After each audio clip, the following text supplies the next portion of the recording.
Yes, it is true that by many indicators, our economy is the strongest in the world.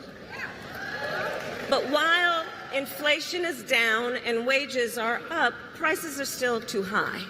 Wall Street is reeling as the fear index is hitting multi-year highs and stocks are plunging quickly as the markets opened. The turmoil raised speculation the Federal Reserve might have to consider an emergency response and even led to increased chatter about an election year recession. Stocks across the board were largely in red. The tech-heavy Nasdaq plunged more than 1,000 points after opening, the worst daily point loss in the history of the index. The Dow Jones Industrial Average created about 1,200 points, while the sell-off dragged the S&P 500 down by 4% right after opening. The fear of a slowing labor market and economy was also seen through the fear index, which was up some 120% on August 5th and reached the highest level since March 2020 at the outset of the COVID-19 pandemic. It wasn't just traditional assets that were bleeding.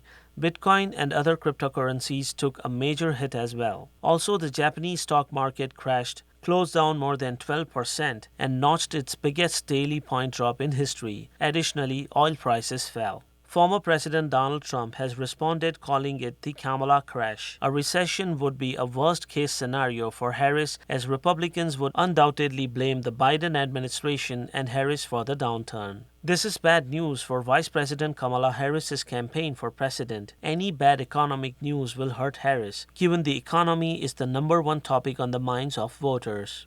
She's been doing this job with the president for almost 4 years. She's a former senator and has been a critical partner in getting the economy restarted. After the lackluster employment report for July, investors priced in near certainly the Fed would cut interest rates at its next meeting in September. Traders now peg the odds of an emergency rate cut within a week at about 60%.